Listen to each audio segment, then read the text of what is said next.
All right. Well, hello and welcome to the Universe of Magic podcast. I'm John. I'm one of your hosts, and I'm joined by a whole cast of characters tonight. I have Jen, I have Jeff, I have Johnny and Alyssa.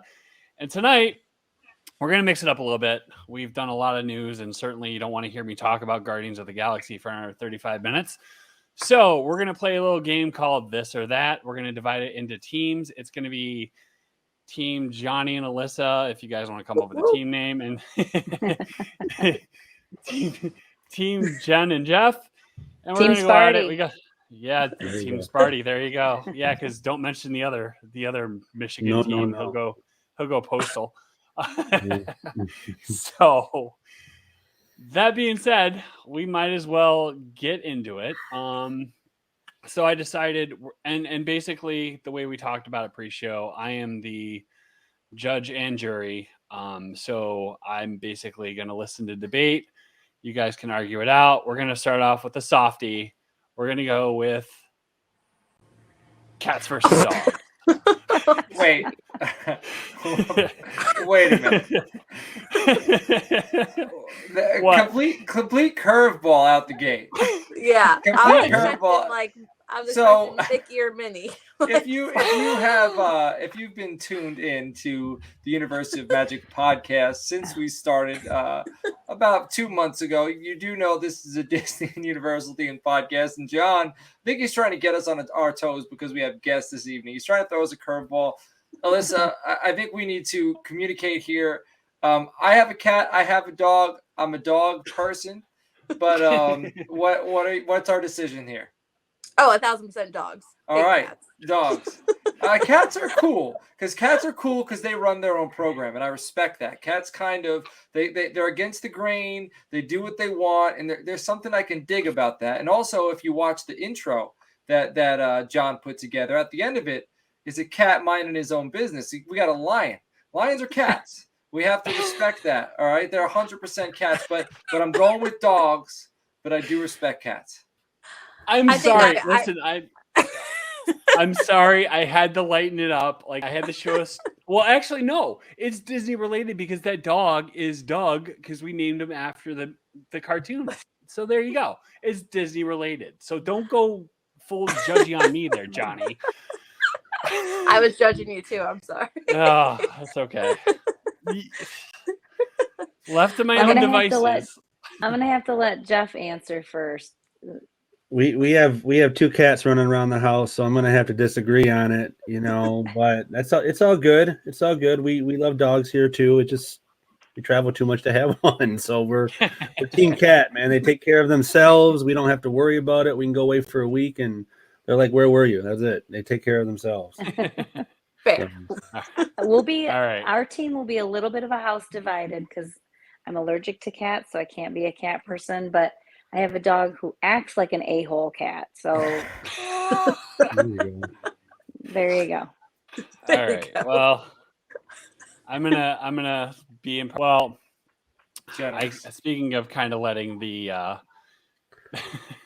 the cat out of the bag earlier, just to kind of give a demonstration of this. Our next category is going to be Motel 6 versus All-Star Music. Discuss. So Tom Bodett versus Mickey Mouse. Yeah. Nicely done, Jeff. Way to pull that one out. Isn't that Motel 6, Tom Bodett? Leave the light on for you. Yeah. Leave the light on for you. Yeah. The parallel being that All-Star Music or the All-Star Resorts is nothing more than a glorified Motel 6. With theming. Like, am I wrong? Like, No, I agree with you. I mean, it also sucks that you have to share buses with 2 other resorts that are right next door to you. It's like one shared system. So yeah, I'm not a big fan of the All-Star Music, All-Star Sports, or movies. However, you are on Disney property. Yes. So you're on Disney property, and that holds a lot of weight with me. So of those 2, I'm gonna go for All-Star. Yep.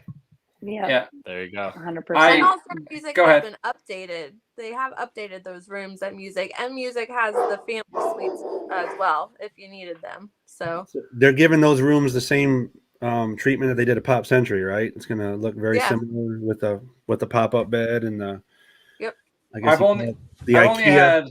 only had a few clients stay at All Star, and one of them went for like 14 days, Oh my God. and every single day went to the park. So Wow. if you're, with the value, after like the fourth day, your ticket becomes basically like so cheap. So just to have the transportation, just to have a place to sleep, if you plan on just, you don't really care about the restaurants at the hotel, you're really only using the pool to rinse off, and you're just going to be sleeping there. If you're just going to be going to the park, it's worth it because you're still in the bubble.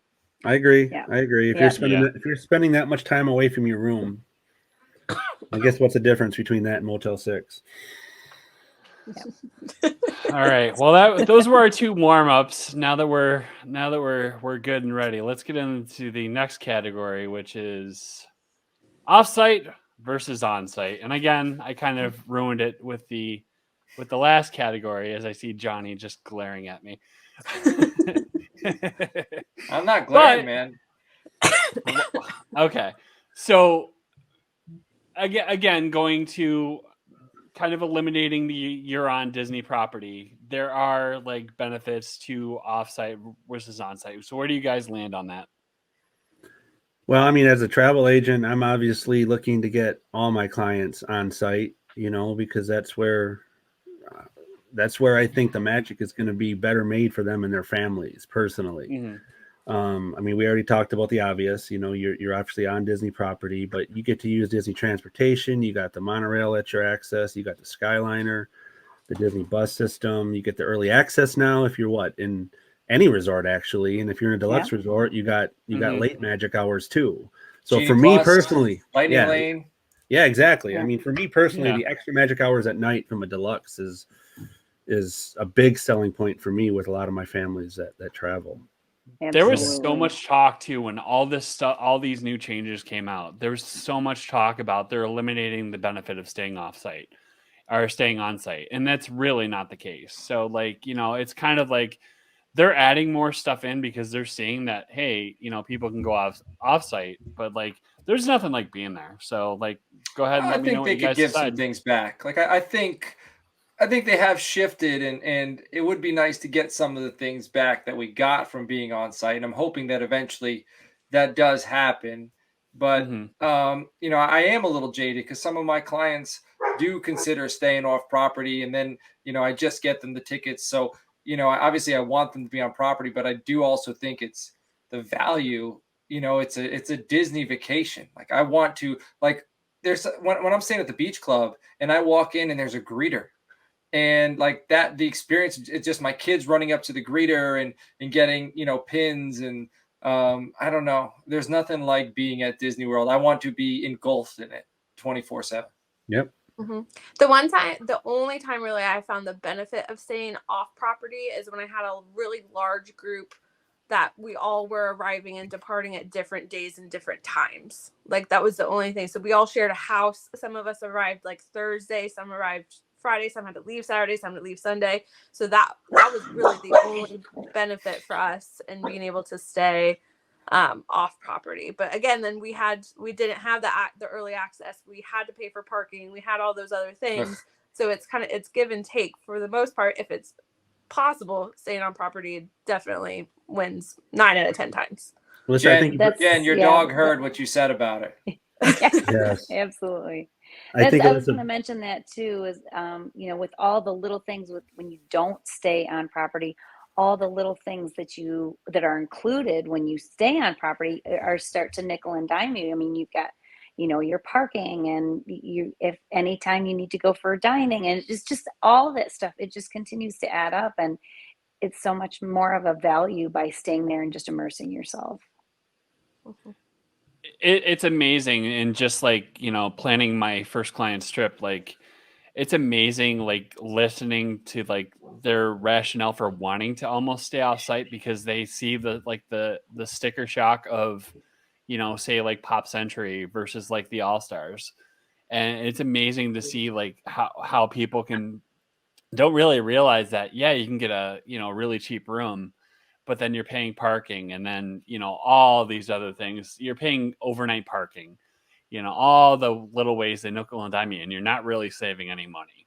Well, I mean, So- just the early morning access right there is a money saver, and let me explain why. I mean, you get a family that gets there at rope drop, and they go do Rise of the Resistance, or they go do one of these individual lightning lanes and get that out of the way without, having to purchase it. Their rest of their day, they don't have to focus on that, purchase that, and they save some money right there. That could be 100, $150 if they have a family of 6, 7, 8, 9, 10 people.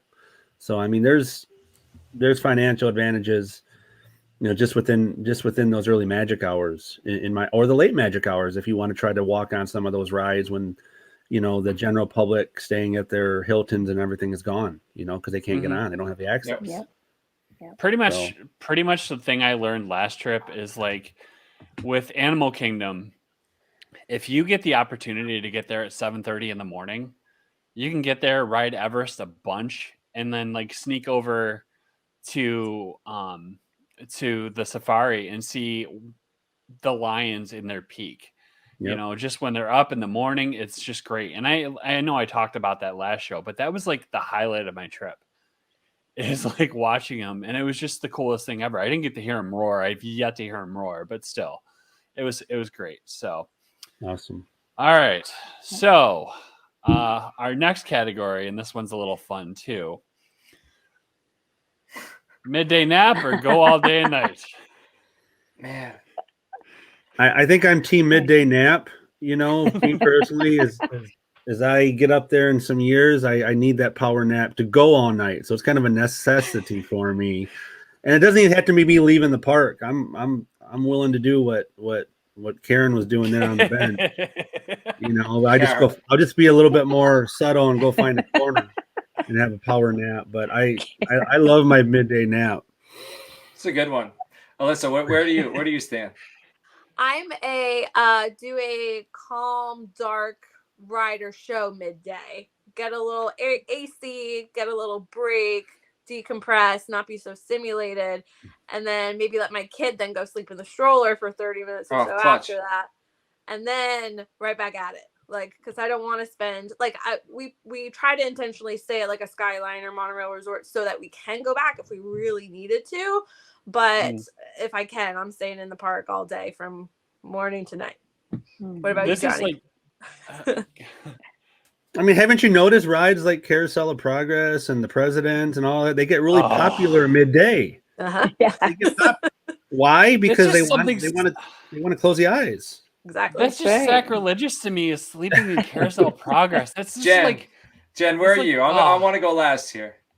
Okay, so Jeff and I are in a similar stage right now where our kids are adults and we get to go in as adults with no littles, and I am of the power all day mode because, well, my adult children, of course, want to power through, and they're a lot, they have a lot more energy than me. I do get tired, but grab some of that Starbucks and I'm good to go. Yes.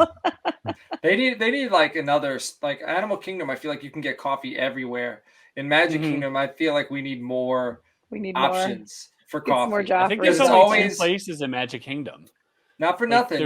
Not for nothing. Yeah. When I was just in a party of 18 last time, like not the last trip I went, but my last big trip in November or December was like 18. So it was nice to have that long walk to Starbucks when I was like kind of sick of everybody and organizing because everyone leaned on me, and I'm okay with that. But like, okay, go in the tiki room, and I'm gonna just go on a long walk to Starbucks. But anyway, as far as I aspire to be a midday napper because I feel like that state of peace at Disney World is something I would love to have. Like I would love, when I make my plans, I always plan to have a few days off. I always plan to start early this day and then leave early, start late this day, leave late. Like I kind of stagger my days because I do enjoy my time at the resort. And I feel I don't spend enough time at the resort. So I aspire to be a midday napper. But when I am there, I have FOMO like no other. So those days that I plan to have off, I add another day. And I go to this park or I go and do that, especially if I'm staying in a Skyliner resort or a monorail resort and I'm a stone's throw from the next event. If I'm at the beach club and I could walk to Epcot, I'm like, oh, let's just go in and let's go have dinner and maybe ride Frozen and then maybe ride Test Track. And then, so I aspire to be a midday napper, but I'm an all day, all night guy right now.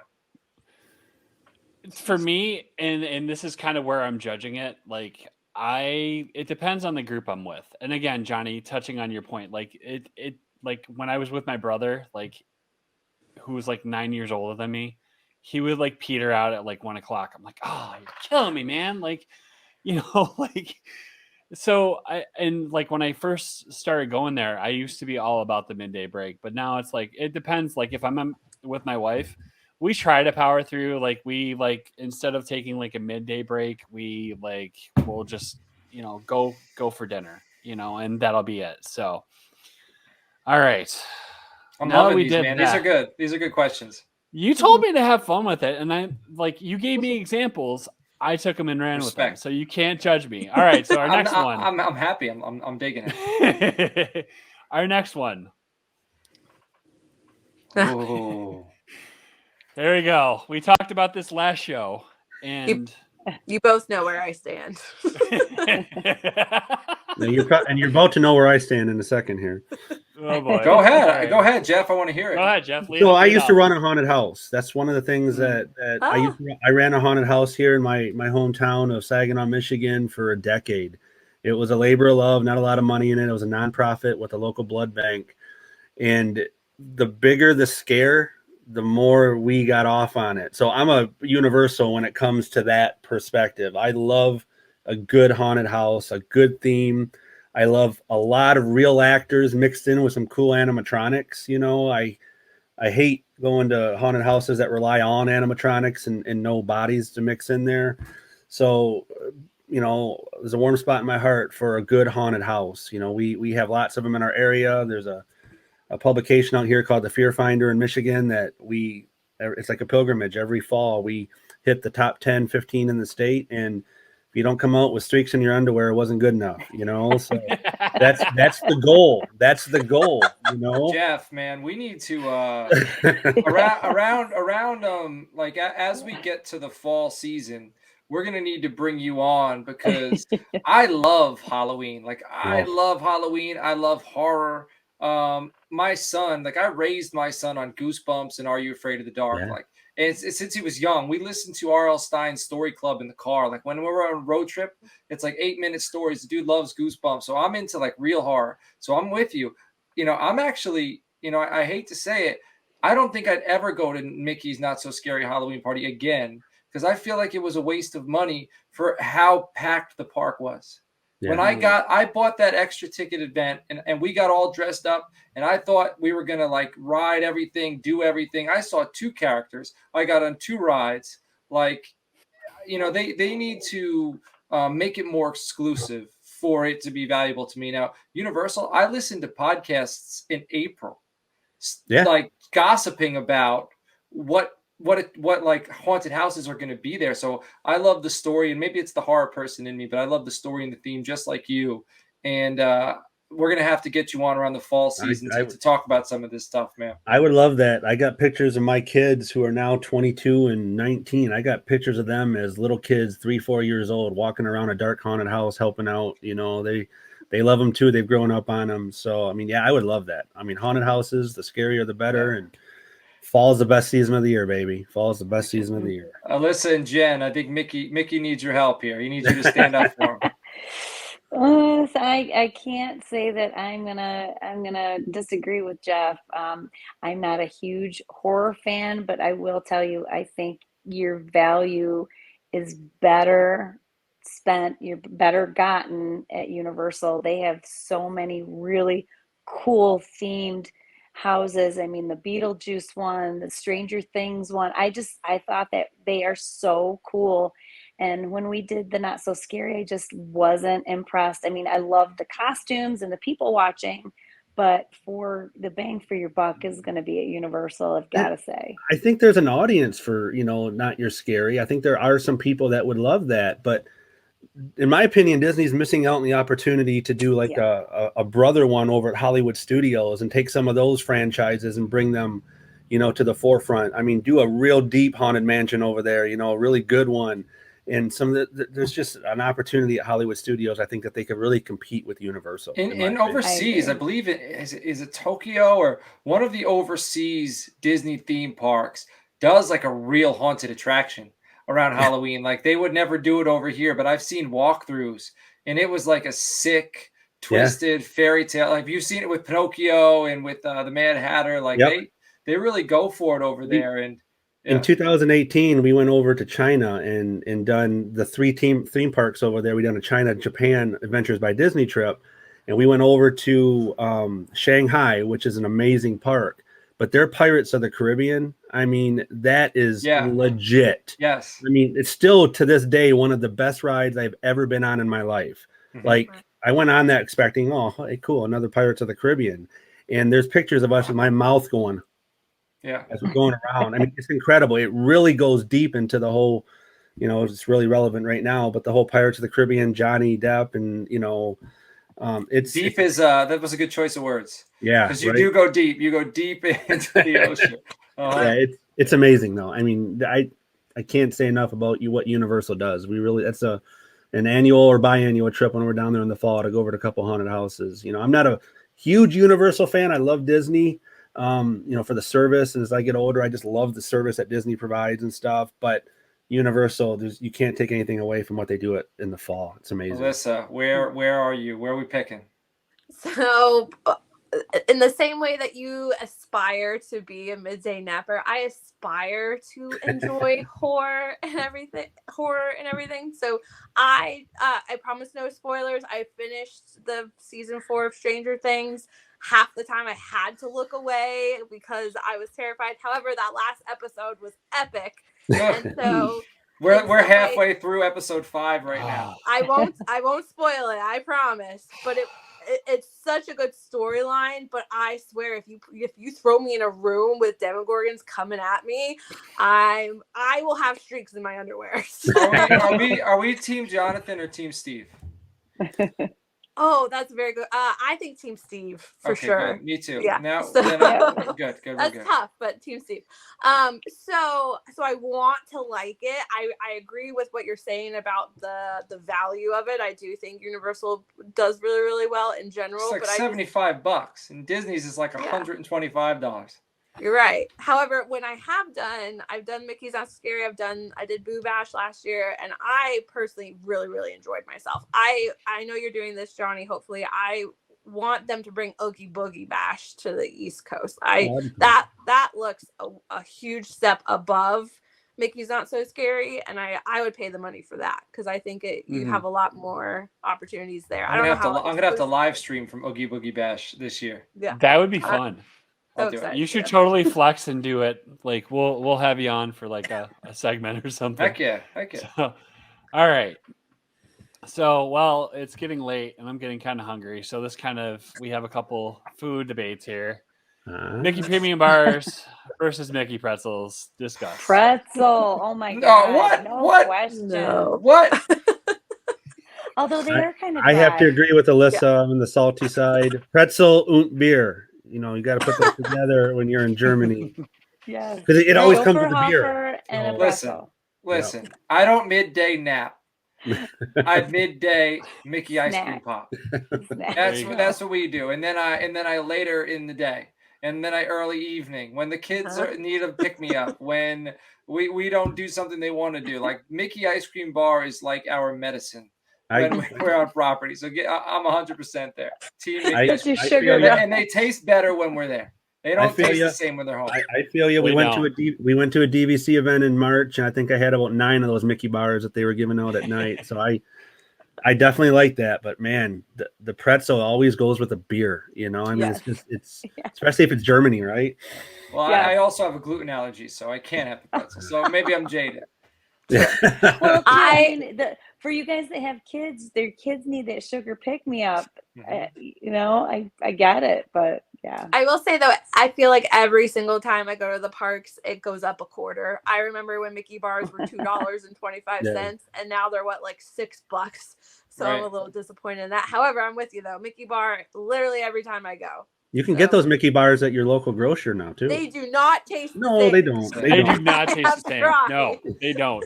Yeah. So, Jeff, real quick, where do you stand on plastic cheese? Are you for it or against it? No, I'm against that. I Oh, being a health and fitness advocate, I can't eat something with a okay. layer on the top, man. I mean, I just can't do that cheese. You know. How do you feel that cheese comes in the Run Disney boxes? Like when you finish your race?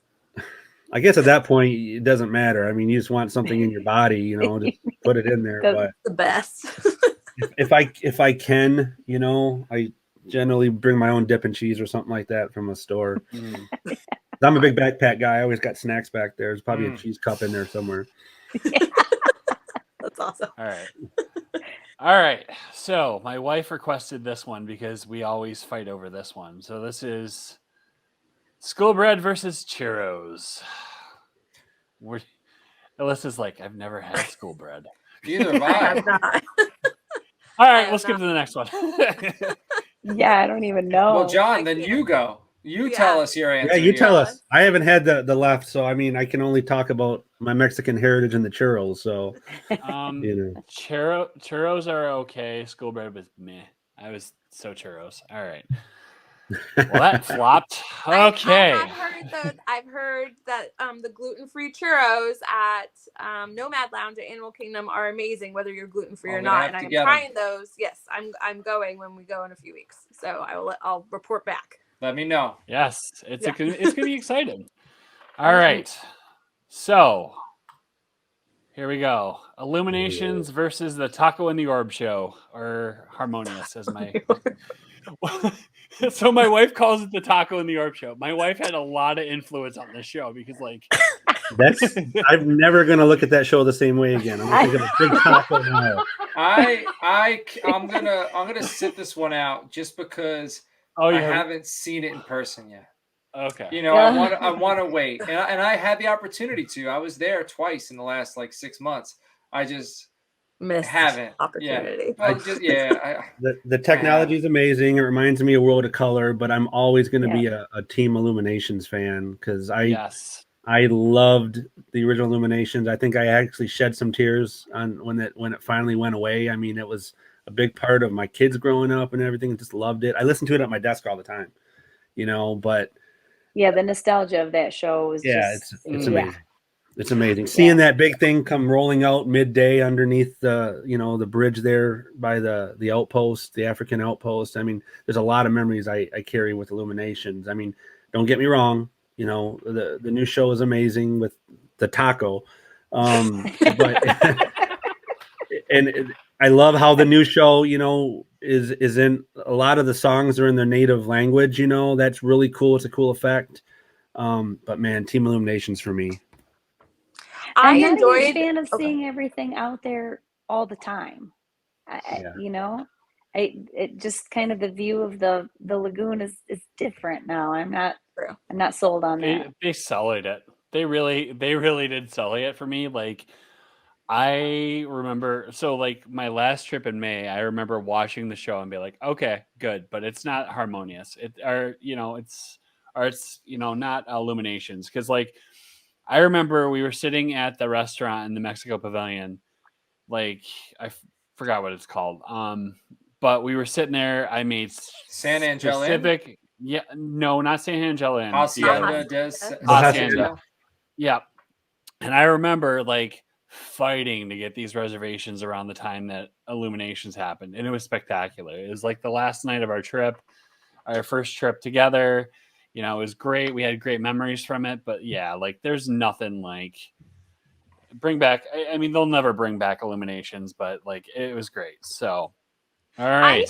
I enjoyed Illuminations, but it gave me more of like a ooh feeling. Whereas I feel like Harmonious, I was like, like when I watched it. So like I loved it. I loved how they incorporated so many different cultures into it too. Yeah. Hey, as long as we can all agree, it's not the middle show with the jet skis in there. You know, I watched a dude fall off a jet ski one night. Man, it was hilarious. Oh no! I don't know if he hit a wave and he just went flying. It was hilarious. Oh, geez. I will tell you, one of the best spots to watch that show, the new show, is right by the American Pavilion, and like right next to the amphitheater. There's like a little area you can sit there. Like it was great.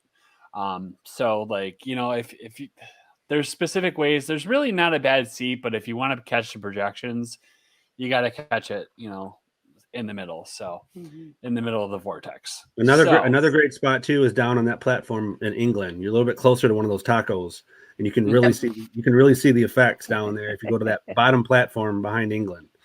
Mm-hmm. Yep. There you go. All right. Winding down here, we have a couple more to go. Let's go with Happily Ever After versus Disney Enchantment.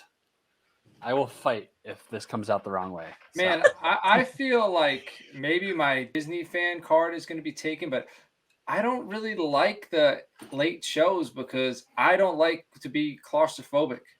The worst part is when they're over and everyone like the bottleneck. So I'm sorry, like I'll go to them once and then I don't need to see them anymore. I don't like that. Like get me out of there, 15 minutes before the shows. Or let me be in a complete other part of the park. Thank you. I'm with you. I haven't really watched either show because that whole crowd thing at the end is not my deal. It's awful. I've seen them, but like it wasn't like, man, I need to come back. Like, it was all right. That's it. And then, get me out of here. And then I start to panic. Like, what happens if I fall? What if somebody falls? Like, yeah. Have you ever been there on New Year's Eve? No, and I will never. Oh my God! I've been in New York City on New Year's Eve. I'm in upstate New York, so took us 2 hours and 10 minutes to get from the castle. No, thank you. To the open walkway where we could breathe. Listen, when I was out in Disneyland, and I was on Finding Nemo, my wife was like, "I don't think you're gonna like this. I don't think you're gonna like this," and I'm like, "Oh, I'm fine." As soon as that submarine door shut, I had to talk to myself and control my heartbeat for like the 5 minutes on that ride because that submarine. Yeah, I'm not good with claustrophobic stuff. No way. But go ahead. I would say, but John, to answer your question, I mean the original question, I'm team Happily Ever After. I there's some reasons for it. It was my daughter's senior dance and everything. She used it and she just absolutely adores it. So I'm team Happily Ever After. I do like with the new show standing actually at the end of Main Street, the way the buildings all light up. That is a pretty cool effect that Happily Ever After doesn't have. I think both shows are great, but I think I like the song Happily Ever After, the Jordan Fisher cut. Nothing about nothing like the ending, just like when the chorus kicks in, it's like, yes. Yeah, I'm team Happily Ever After. I'm looking at the Happily Ever After poster right in front of my computer right now. So if Happily Ever After had the Main Street projections, I think it would have been even better because I am never ever one to wait like in the hub grass or up at the front of the castle to see the projections. I am always let me go to the very, very back of Main Street so that when it is over, I can book it out. And so with this new show, Enchantment, and that having the projections, it made it more worth it. Like no matter where you were to view it, like you got a good view and it was exciting. So and then I booked it out and I got the first bus out to my resort. So like I didn't have to stress about it. So I thought that was nice. You don't have to be at the front. This may answer your question. I'm crossing my fingers that Happily Ever After returns after the 50th is done. In my opinion. I'm really hoping it does. So. I think it will. I do too. So many people loved it. Like it would be, and it was only around for 3.5 years. Yeah, I remember being so nervous when Wishes left. And people didn't like it at first. I know. Even my first time, I was like, and then I heard that song over and over because my daughter played it at nauseum, and that whole show just grew on me. And I didn't. Wishes what? So I totally forgot about it. So you missed Jiminy Cricket's voice, though. I will say I did have a great experience with a VIP cast member last time because I hurt my humble brag back. Well, no, I did not. No, I did not go VIP. I was in the hub area with where the scooters were because I hurt my back, and the last trip. And this VIP cast member saw me trying to get over to. I was on the opposite side by Crystal Palace. The cast member was kind enough to kind of direct traffic and hold traffic so I can get across to Tomorrowland. It was crazy. And like, I have quite the conundrum. We're going over July 4th. I'm like, we have a Polynesian lake view. Do we just, sit back on July 4th and just enjoy it there? Or Yes. Yes. because our last trip over July 4th, we had California Grill at like 9:00 at night, which was amazing. So like, if you know how to plan, which you should use all of us because we are all expert travel planners, humble brag. Yes, experts. Yes. Yeah. So, all right. Second to last one here. Trying to think. Let's go. It do we or do we not talk about Bruno? Is that the next one? No, it's not. We do. It's actually. We do talk about Bruno. We don't talk about Bruno. Which side are you? I'm okay talking about Bruno. Me too. Yeah, Bruno's all right with me. Uh-huh. All right. So here we go. Oh, don't do this to me, John. Oh man. I thought of this one last night, and I'm like, oh yeah, this one's right up Johnny. The nostalgia. Okay. There are a few things Disney's done that I thought were going to be bad ideas that I was clearly wrong about, and Pandora was one of them. When they put Pandora in Animal Kingdom, I was like, "What are you doing?" I didn't really like. Avatar was a good movie, but maybe I was too young to really appreciate it. I've grown to like it a lot more. But I thought it was like, well, it doesn't fit like Animal Kingdom. But then if you ever see sometimes the old Animal Kingdom logos, I don't know if it still does, but there's like a dragon on it. And I'm like, Mythical. what is a dragon doing? Like Animal Kingdom to me is like real continents and real animals. So the dragon, I guess they already started walking down the path of fake stuff. But Pandora fits. When I heard Mickey and Minnie's Runaway Railway, I was like, what is this going to be? The Great Movie Ride, like the Great Movie Ride to me is like Spaceship Earth in Epcot. Like those, I could ride those over and over again. And those two rides make me feel like a kid. Yeah. But Mickey and Minnie's is awesome. Like it is absolutely incredible. The scene where you go into the room and you're in the waterfall and you feel that's similar to Shanghai's Pirates of the Caribbean. That's an effect they took from that ride. But man, I can't. I'm out. I'm not answering this question. Yeah, this one's tough.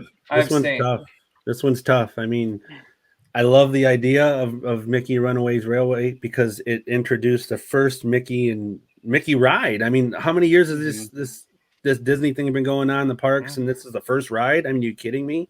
But on the Great Movie Ride, you have a cast member, a storyteller with you. Like that is, I love when there's a storyteller like on the ride with you, and every time you ride it, it's a different experience.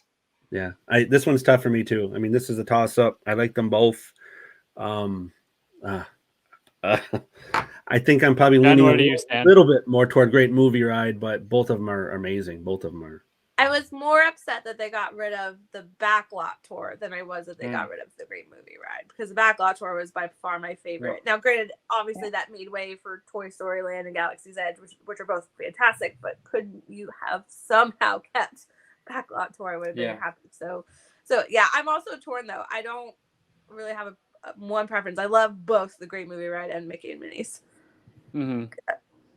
So I guess I'm blown away by Runaway Railway. I think the way they did all those animatronics, and just that every time I go in there, there's something new I see, because there's just so much going on all around you. It's such a cool ride. I'm really impressed with it. I thought they did such a good job.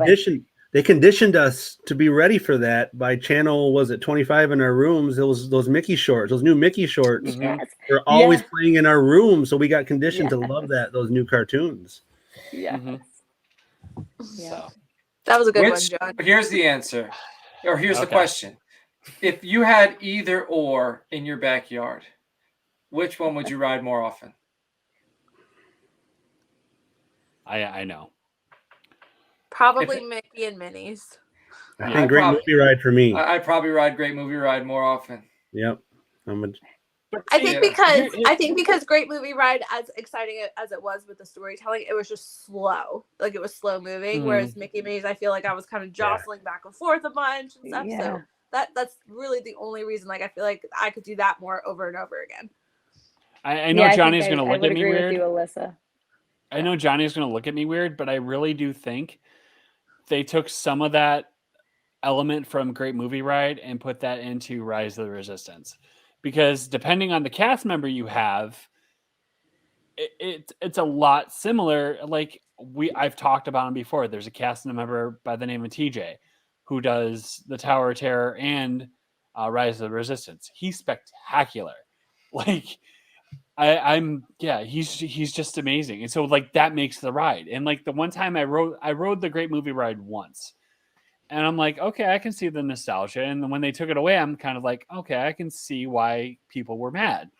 But then you go, I could ride Runaway Railway and be having the worst day ever. And like that song was just like, boom, I'm good, man. Give me like, that's like, 3 pots of coffee for me. Did you know that when they were building the Great Movie Ride, they were originally planning to have Ghostbusters in there? Oh, that would have been amazing. Yeah, and because Ghostbusters wasn't yet owned by Universal, and that was like one of Universal's biggest wins against Disney. Like they had already built animatronics, and then Universal made a deal with them, bought them, and then that they became the owner of that product, and they built it in Orlando. They built the Ghostbusters attraction there, but that was going to be one of the scenes. Okay. Wow. A little insight there. Learn something new. All right. Well, cool. I think we got time for maybe 1 or 2 more. So this is going to be controversial. If I click on it. Oh. Not for me. Not for me. No, that's a no-brainer. That is a no-brainer. I mean, did you see the Obi-Wan and Darth Vader fight yesterday? I mean, geez, oh man, I've been waiting 40 years for that. To me, it's Diagon Alley.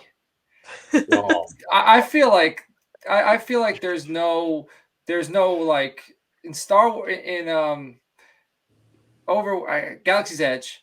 I don't know. I don't like the layout. Like I don't know. It's hard for me to navigate. Rise of the Resistance is awesome, but I think the main attraction is better in Galaxy's Edge. But the area in Diagon Alley to me is more enjoyable. I think, well, I love both lands. I kind of agree with you, Johnny, in the way of like, I feel transported into the Harry Potter story at Diagon Alley. And I feel like Galaxy's Edge, well, I think that's their goal as well. I didn't necessarily feel as transported into the story. I think also maybe in like 4 or 5 years, when the buzz about it dies down and I can actually spend time in there without like rubbing elbows with everybody, I think I'll enjoy it more. But I've never been able to really go in there and like just go sit down and eat. Like maybe the times of the year that I go, like it just always seems a little too chaotic. I can't wait for it to not be the new thing. Then I can actually be immersed. And I think Diagon Alley, I'm sure at one point was like that, but right now it's not, because it's not the newest thing over there. So it's a little easier to kind of walk around, get some ice cream. And, but one thing that Diagon Alley has that is frustrating is the lockers for your backpack. I hate putting my backpack in a locker. And Galaxy's Edge doesn't have that. So that score 1 to Galaxy's Edge. Because you're doing it wrong. You got to wear a fanny pack. I do wear a fanny. I wear a fanny and I wear a backpack. You leave the backpack at your hotel. No, all the snacks and the waters. That's my job. My wife, my kids, they make me. I carry the family in that backpack. Fair. Carry the burdens of others, Johnny. That's what you do every day. I've taken 2 newbies to Galaxy's Edge that are not Star Wars fans, and they have both just been blown away by I feel the immersiveness and the cohesiveness of the whole land, and it's completely, you don't see anything else. That's all you see is Galaxy's Edge. And I couldn't have asked for better. I think it's fantastic. And even though I love Harry Potter, and I think they came as close as Universal has ever come before in copying Disney in their theming for Harry Potter. And they did such a great job of keeping that as separate from the rest of the park as possible, which was great. But I still think Disney is hands down way better. Way better, and just a total incredible job that they did on that. I just think they knocked it out of the park. Yeah, I agree. I will say, Yeah. like being a child of 77, my wife actually, like when I first walked into Galaxy's Edge and I turned that corner and I saw the Falcon, my wife's like, you practically cried. I'm like, hello, it's a big part of my childhood. Like, you know, Yeah. unapologetically, like that was, and I love Harry Potter, you know, but like there's just something about being there, and like they need to add a lot more to it. And I think that's kind of like they had talks. There was talks about like, you know, when you do Smuggler's Run, the cast members talking to you about how bad of a pilot you were. You know, and I haven't seen that yet. They need to bring more to that to make it even better, you know. So I think there is something to be said though about, you know, you guys I think grew up with Star Wars, and Yeah. you know, I think we grew up with Harry Potter. Like I aged with the Harry Potter books. Like Mhm. when I was in 7th grade, he was, you know, it just I aged with that. So I think there's something to be said with that too. Yep. You know, Mm. That and is very true. Yeah. Because I was Absolutely. 10. I was 10 when I got into it, and so he was 11 starting in the books, and then I was a senior in high school, like 17 turning 18 when he was 17 and the final book came Yeah. out. So Can like I did. Yeah. Can Man, I I'm gonna ask a age. question? I'm gonna age myself. You were 10 with Harry Potter. I was 10 with Yeah. with Star Wars. Listen. So I mean, Yeah. Yeah. Listen, So it if makes sense. so we have the Star Cruiser, right? If they built a Harry Potter themed version of that, which would you more likely do? 1,000%. I would pay the price of that they're charging. for Imagine Star sitting Cruiser down and getting for- the sorting Yeah. hat telling you what house you're in. And Yeah, but I have I would watched pay a bunch that. of film on the Star Cruiser, and I was against it at first because of the price. And I've watched like on the Diz and stuff. It looks pretty awesome. And I'm starting Yeah. to swing, and like I want to check it out, man. I do like the immersion of that. I like to create a character and get in character, and I would love to do that like fully. But Harry Potter, I think Universal, I think they're gonna have to go down that road eventually, because there's definitely a niche there. I got my very first Yeah. family doing Galactic Star Cruiser this coming weekend. Heck yeah. Ooh, Oh, that's yeah. cool. Sweet. Score That's one. Score awesome. one for Moments of Magic Travel. Yeah, there you I'll be go. right back. I'm gonna tell my wife my 50th is gonna come up, and it's gonna take me that long to save up for it. Yeah. Snape's All right. watching you, man. Yes. Yeah. Inside We'll joke. talk about that. Yeah. Inside joke. UOMP inside joke. All right. Final Please one. draw a wand. Please put a wand in his hand at some point. It's an autographed picture. I'm not going to do that. Okay. Sticker.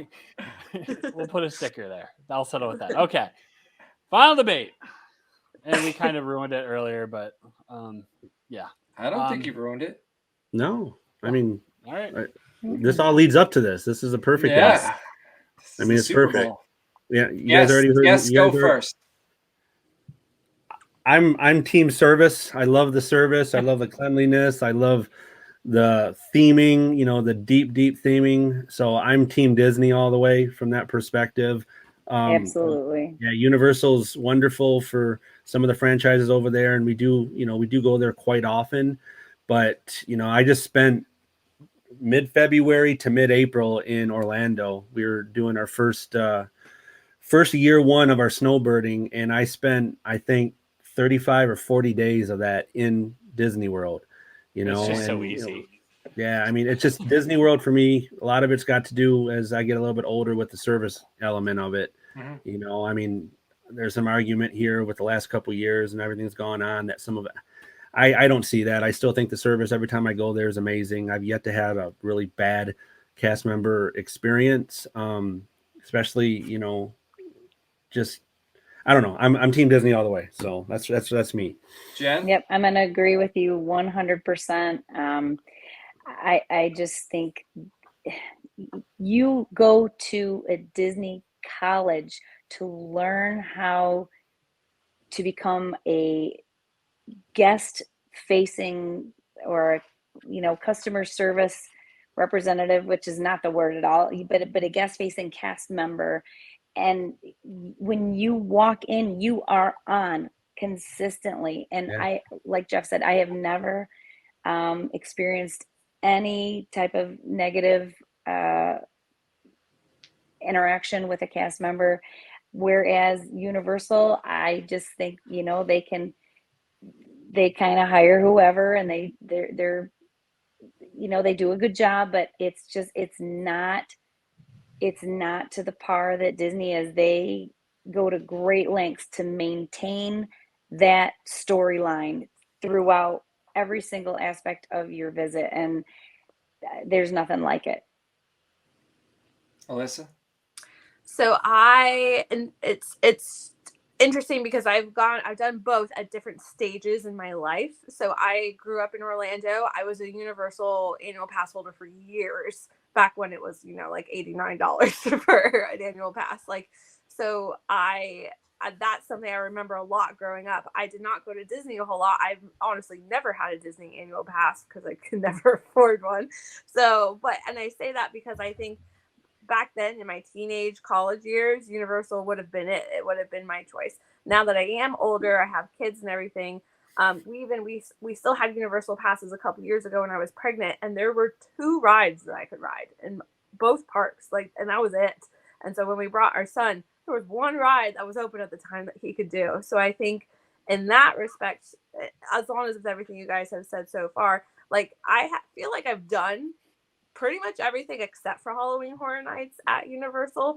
And I feel like I still have a very long list of things I want to do at Disney.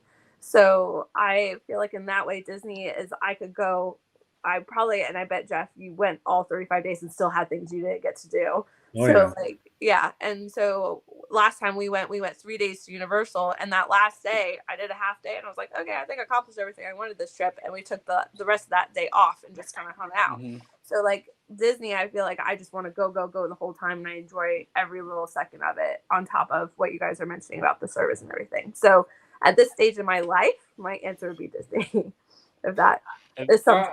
I can kind of agree with the fact that you see it in stages where I am just coming out of a huge Disney stage. I actually was a big Universal. So we used to go to Universal every year for my birthday, from my 7th grade to 12th grade. We would go in the summer, and then one year, me and my wife, there was a long gap where I wasn't doing either of the parks. Got married. We went on our honeymoon out to Carlsbad, California. We had our 1.5-year-old son with us, and we're like, oh, let's go up to Anaheim. Let's check out Disneyland. And then we fell in love. And then it was like a 10-year relationship where it's Disney, Disney, Disney. And then we slowly, as the kids got a little bit older, started poking into Universal again, because that was my home. And, I'm at a point where I feel like I've kind of done everything at Disney, and I feel like I need new and I need more. And Universal, the room key gets me to the front of the line all day. I can do what I want to do. I can do when I want to do it. 3 hotels on property, all walking distance. The City Walk right there. And also, when they build a ride, it takes a year and a half. When they do something new, it opens up. I've been waiting for Tron. It feels like forever. Mm-hmm. Universal's going to open a brand new park. Disney was talking about, there's this rumor now that we're going to get the Splash Mountain change. They've been talking about that for 6 years now. Universal announced a park, and that park's going to be built with 5 new lands. We're getting Universal Classic Monsters. We're getting Super Mario World. Tron, I feel like that's taken forever. And I feel like Disney, they announce stuff and then they take it away. So, there's still magic, but I feel like I need to, where my trips used to be Disney 6 days, Universal 2 days, they're starting to shift where it's Disney 4 days, Universal 4 days. And now I'm planning a trip for next, I spent a lot of time in the hospital. I was sick. And when I was in the hospital, I would watch overseas parks like Disneyland Paris. So now, in order to get my fix, I feel like I don't get that Disney full fix when I go. Now I'm going out to Disneyland for Oogie Boogie Bash. There's things I want to do over there. So I still seek out Disney because you guys are right that there's just something about Disney and their customer service. But now I just want some new stuff. I want some different stuff. So I'm going out to Disneyland. I've already told my wife for the last 3 or 4 years, I've been conditioning her for my 40th. I'm going to Tokyo. I'm going to Disneyland and I'm going to Disney Sea. It is going to happen. That's my Mecca. What they have over there I need to go see it. So I still They're the love mecca of Disney. service there. They're Yeah. the mecca of service. I mean, the best I've ever been treated was at Disneyland, Japan. I can't wait. I can't wait. But right now, due to the convenience, due to the new park opening up, and my kids are a little bit older and they're really starting to enjoy that stuff, and I do think Universal, I like their cast members, I think they're a little more hip. Like I don't know. It's not, I had a friend who thought when we brought her to Universal with us this past year, she was a Disney head, and we bring her to Universal. She was expecting it to be like Six Flags. And she's like, I had no idea like it was this great. So I love them both. And you guys all picked Disney. So I could have gone either way, but I'm gonna stick up for Universal here. You are right on Tron. I just read a statistic that it's going to take them longer to build Tron than it did all of Magic Kingdom. It's crazy. How crazy is that? Velocicoaster, I watched it go up Bio Reconstruct. If any of you follow him on Twitter, dude flies in a helicopter, takes pictures of everything that's being built. I watched Velocicoaster get built during, I feel like it was during COVID. It went up in 14, 16 months, boom, boom. And that is the smoothest roller coaster I've ever been on in my life. Very intense, but very smooth. So both are great. Do them all. Do them both. Book with me. I will say, the moral of the story, kids, no matter what side you choose, you can't lose, because obviously you want to book with the Moments of Magic travel agent. Boom, done. Going back to the Disney point though, and the biggest thing is, I remember just all this stuff was happening with and I don't want to get political here, but the thing that I've noticed is that no matter what's going on up top, the cast members are the magic, and they need to be reminded of that all the time, because they are really makes that park, that experience great. I cannot wait for that. Anyway, well, we are at our longest episode ever. I love it. It's good. Been great. This has been fun. We hope to have you guys on again. Hostage. With entertainment. Anyway, so Jen, if you want to book with you, how do you go about and contact you? Oh, you can find me on socials, JenLep, MOMT, or JenLep at Moments of Magic Travel.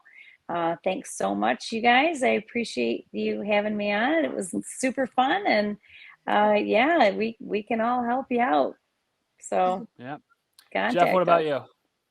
So I'm on socials too, Jeffrey Armbruster Travel on Facebook, and my email is jeff@momentsofmagictravel.com. Jeff Armbruster, if you're looking at me on Facebook, I'm there, or just look for my face in the parks. All right, Alyssa, what about you? Oh, what are my handles? Instagram and Facebook, Alyssa MOMT, email Alyssa@momentsofmagictravel. Yeah. Yep. All right. I have a giveaway coming up whenever I can hit 500 followers on Instagram. There's going to be a giveaway. Yes. Go follow me. Yes, and speaking of which, well, Johnny, we'll go ahead and get to you, and then we'll get to my stupid idea. Well, yeah, it's just Johnny at Moments of Magic, Johnny at momentsofmagictravel.com. You can find me on the Twitter at Coach Sheps. I'm on Facebook somewhere. I think it's just John James or John Sheps. You can find me on there. But email me or listen, if you're listening to the show, just comment on the YouTube. Say, hey, Johnny, I want to reach out to you, and you'll be able to find me. So I hope to work with you. And I have the longest email address in agency. It's JohnOakes at momentsofmagictravel.com. Because John was taken. Allegedly, no, Johnny was taken. I don't know if John was taken, but it's too close. It's too close to Johnny. Anyway, we're in the month of June. We're doing a subscriber challenge where for every 10 subscribers, if we get up to 100, I will do a giant glass of Beverly at the Coke store. What? So far, I was Beverly for Halloween at the Not So Scary. That's awesome. So far, we're up to one shot, and and I'll tell you what. Actually, you know what? We might reverse it. If we don't get to 100, we'll reverse it. We'll come up with a creative way to do it. Well, it's funny. It's funny because it ties into Alyssa's giveaway, because you're doing the shots and she's giving them away. That's what she's. That's her giveaway. There you go. Bottles of Beverly. Yes. So, with that, ladies and gentlemen, thanks for tuning in. We appreciate you. And again, if you haven't, liked and subscribe. For Jen, for Jeff, for Johnny and Alyssa, I'm John, and it's been a pleasure. Have a magical day.